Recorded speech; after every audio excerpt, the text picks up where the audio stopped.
Assalamualaikum dan salam sejahtera, bersama saya Syafiqah Jamaluddin dalam Pahang minggu ini.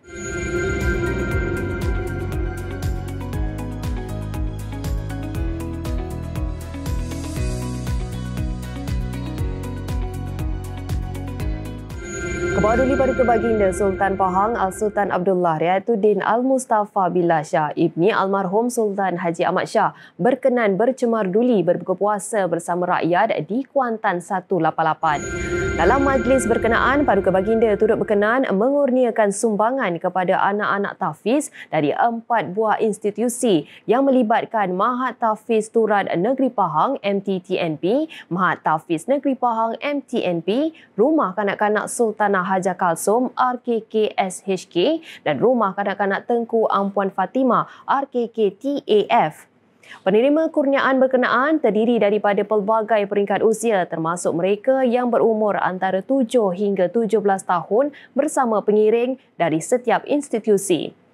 Paduka Baginda dalam masa sama turut berkenan untuk bersiar-siar dan beramah mesra dengan rakyat jelata di sekitar Pasar Sera yang diadakan di Menara Kuantan 188.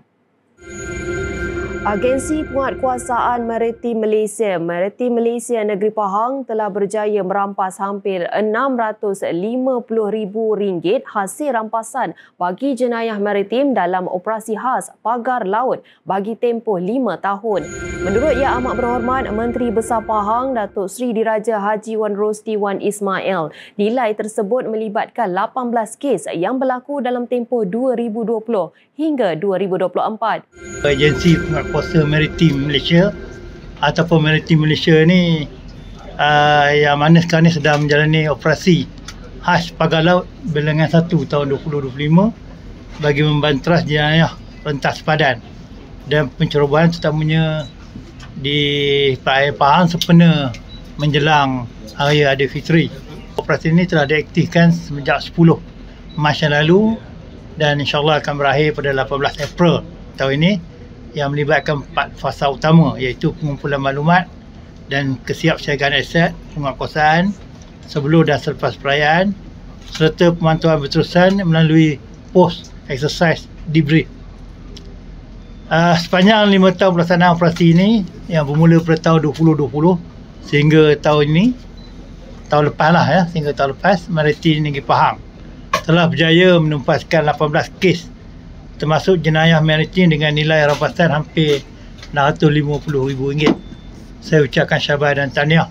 Beliau berkata demikian pada sidang media ketika meninjau operasi khas Pagar Laut sempena musim perayaan Aidilfitri di perairan Pahang. Kerajaan Negeri Pahang memberi sumbangan baucer petrol kepada 5,000 penerima yang merupakan perantau anak Pahang sebanyak RM50 seorang. Menurut Yang Amat Berhormat Menteri Besar Pahang Datuk Seri Diraja Haji Wan Rosli Wan Ismail, program yang masuk tahun kedua penganjuran bertujuan menjadi platform untuk memaklumkan perkembangan semasa di Pahang kepada anak perantau. Dan ini satu platform yang sangat baik terutamanya bagi Kerajaan Negeri Pahang kerana kita dapat memberitahu secara terus kepada anak-anak Pahang berhubung dengan perkembangan semasa di Negeri Pahang dan Alhamdulillah nampaknya mereka dapat memahami dengan jelas apa yang telah Kerajaan Negeri Pahang buat kerana mungkin di kalangan mereka anak-anak Pahang yang berada di luar Pahang ni kadang-kadang ada terkeliru dengan maklumat-maklumat yang mereka terima daripada pihak yang tidak tanggungjawab. Jadi hari ini saya dapat menjelaskan bagi pihak Kerajaan Negeri apa yang telah Kerajaan Negeri buat untuk rakyat Negeri Pahang, untuk anak-anak rakyat Negeri Pahang. Beliau berkata demikian ketika ditemui pada majlis penyerahan baucer Moh Balik Raya ke Pahang 2025 di Stadium Titiwangsa.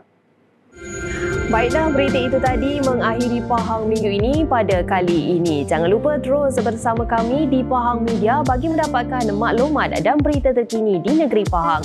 Kami dari Unit Komunikasi Strategik Negeri Pahang ingin mengucapkan selamat Hari Raya Aidilfitri, maaf zahir dan batin. Assalamualaikum.